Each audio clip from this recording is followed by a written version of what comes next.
अस्सलामुअलैकुम, मैं हूँ बतूल। कैसे आप सब लोग मेरी यूट्यूब फैमिली, उम्मीद है बिल्कुल ठीक ठाक होंगे। आज मैं रमज़ान स्पेशल में आपके लिए लेकर आई हूँ होममेड चाट मसाले की रेसिपी। घर के मसालों से आप बहुत आसानी के साथ चाट मसाला रेडी कर सकते हैं। बहुत ही मज़े का चाट मसाला रेडी होगा और इसे आप 2 महीने तक आसानी स्टोर कर सकते हैं। जो इंग्रेडिएंट्स हमें चाहिए, सबसे पहले मुझे यहाँ पे चाहिए होगा साबुत धनिया, कोरिएंडर सीड्स मैंने यहाँ पे लिए 4 टेबल स्पून, सौंफ फेनल सीड्स मुझे चाहिए होंगे 4 टेबल स्पून, जीरा क्यूमिन लेंगे 2 टेबल स्पून, साबुत लाल मिर्च होल रेड चिलीज मैंने यहाँ पे लिए हैं 12 से 15 अदद, आमचूर पाउडर, ड्राइड मैंगो पाउडर मैंने यहाँ पे लिया 1 टेबल स्पून, काला नमक ब्लैक सॉल्ट लेंगे 1 टेबल स्पून, टाटरी सिट्रिक एसिड मैंने यहाँ पे लिया हाफ टी स्पून, नमक सॉल्ट मैंने यहाँ पे लिया 1/4 टीस्पून, काली मिर्च ब्लैक पेपर लेंगे 10 से 12 अदद, तेजपात बे लीव्स लेंगे 2 अदद। आइए बनाना शुरू करते हैं। एक पैन लेंगे। सबसे पहले मैं यहाँ पे साबुत लाल मिर्च होल रेड चिलीज में डाल रही हूँ। 12 से 15 रोस्ट करना है जब तक इसका कलर चेंज ना हो जाए। बहुत ही प्यारी सी खुशबू आनी शुरू हो जाएगी, तब तक आपने रोस्ट करना है 2 से 3 मिनट तक। ये देखिए जी, ये रोस्ट हो गई है। मैं इसमें डाल रही हूँ साबुत धनिया, कोरिएंडर सीड्स 4 टेबल स्पून, सौंफ फेनल सीड्स में डाल रही हूँ 4 टेबल स्पून, बे लीव्स तेजपात डालेंगे 2 अदद,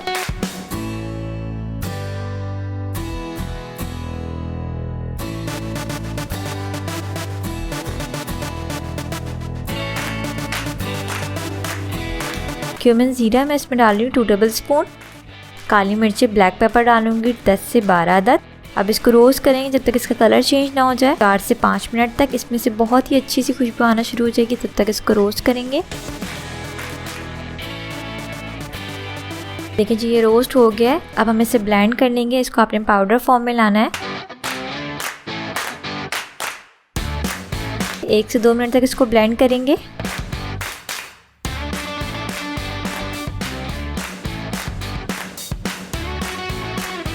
देखिए जी, ब्लेंड हो गया। अब मैं इसमें काला नमक डाल रही हूँ, ब्लैक सॉल्ट 1 टेबल स्पून, आमचूर पाउडर ड्राइड मैंगो पाउडर डालेंगे 1 टेबल स्पून, टाटरी सिट्रिक एसिड डाल रही हूँ हाफ टी स्पून, नमक सॉल्ट डालेंगे 1/4 टीस्पून, कुटा जीरा क्रश जीरा मैं इसमें डाल रही हूँ 1 टीस्पून। फिर से ब्लेंड करेंगे इसको जस्ट फॉर 30 सेकेंड्स। ये देखें, ये पाउडर आप देख सकते हैं, चाट मसाला का पाउडर बिल्कुल रेडी है। अब हम इसे एयर टाइट कंटेनर में रख लेंगे और इसको आप स्टोर कर सकते हैं 2 मंथ्स के लिए। बहुत ही मज़ेदार सा होममेड चाट मसाला रेडी है। उम्मीद है आप लोगों को आज की रेसिपी बहुत पसंद आई होगी। प्रीवियस वीडियो में मैं दही बड़े मसाला भी बनाना आपको बता चुकी हूँ। आप यूट्यूब पे जाके दही बड़े मसाला बाय बतूस किचन सर्च कर सकते हैं, तो आपको वो रेसिपी भी मिल जाएगी। रेसिपी अच्छी लगी तो इस वीडियो को लाइक कर लें, शेयर कर लें और मेरे चैनल को सब्सक्राइब कर लें और पास तक के बेल आइकन को प्रेस कर लें ताकि मेरी हर आने वाली न्यू रेसिपीज़ की अपडेट आप लोगों को मिलती रहे। तो चलिए जी, मिलते हैं नेक्स्ट वीडियो में। Signing out. रखिएगा अपना बहुत बहुत ख्याल। Do subscribe and press the bell icon. अल्लाह हाफिज़।